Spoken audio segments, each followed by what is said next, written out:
Halo, Assalamualaikum warahmatullahi wabarakatuh.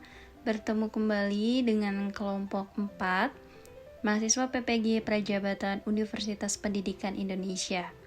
Kelompok 4 ini terdiri dari Icep Rijalul Hidayat, Irda Yusefa, Sela Nirmala, Sri Lutfiani, dan Tiara Daniar. Oke, pada kesempatan kali ini, kelompok 4 akan berdiskusi terkait dengan peran guru sebagai teladan pembelajaran keterampilan sosial emosional atau KSEL. Nah, pada diskusi kali ini, ada beberapa komponen yang akan kelompok 4 bahas. Yang pertama yakni terkait dengan tantangan bagi guru untuk menjadi contoh atau teladan, khususnya dalam hal sosial emosional. Yang kedua, kasus yang berkaitan dengan pembelajaran sosial emosional yang kelompok kami temukan pada saat melakukan PPL di sekolah PPL. Yang ketiga, kelompok kami akan berdiskusi bagaimana sekolah bisa mendukung pembelajaran sosial emosional dan apa saja tantangan bagi sekolah dalam melaksanakan pembelajaran sosial emosional. Yang keempat, apakah karakteristik peserta didik bisa mempengaruhi penerapan pembelajaran sosial emosional? Kami juga akan menjelaskan dan bagaimana menghadapi kendala tersebut. Dan diskusi yang terakhir, kami akan mereview film Laskar Pelangi yang sudah kami tonton bersama.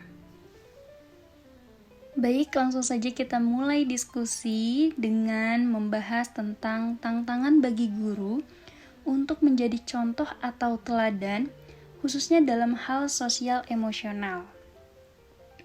Seperti kita ketahui, guru memiliki peran penting dalam membentuk karakter dan perilaku peserta didik, termasuk dalam hal sosial emosional. Setelah kelompok 4 melakukan diskusi, kelompok 4 menemukan beberapa tantangan yang harus dihadapi oleh guru untuk menjadi contoh atau teladan. Antara lain, yang pertama, guru harus mampu mengelola emosi dengan baik. Yang kedua, guru harus mampu menunjukkan nilai-nilai sosial yang baik. Dan yang ketiga, guru harus mampu meningkatkan komunikasi yang efektif antara guru dengan peserta didik. Yang keempat, yakni adanya peralihan masa pandemi yang harus dilalui oleh guru dan peserta didik. Yang kelima, guru kurang sabar dalam menghadapi karakteristik peserta didik yang beraneka ragam di dalam kelas.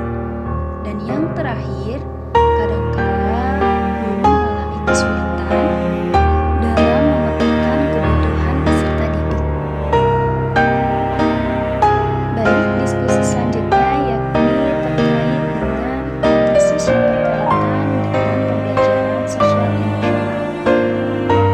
Dalam melaksanakan praktik mengajar di sekolah PPL, kelompok kami menemukan beberapa kasus yang berkaitan dengan pembelajaran sosial emosional. Antara lain, yang pertama, peserta didik yang menolak dalam pembagian kelompok secara acak, di mana peserta didik ingin satu kelompok dengan teman-teman yang dianggap dekat atau sesuai dengan keinginan masing-masing individu. Kasus yang kedua, yakni siswa yang memainkan handphone pada saat guru sedang menjelaskan materi pelajaran. Hal ini menunjukkan kurangnya siswa memiliki kemampuan dalam mengatur keinginan di dalam dirinya. Diskusi yang ketiga dilanjutkan dengan membahas bagaimana sekolah bisa mendukung pembelajaran sosial emosional.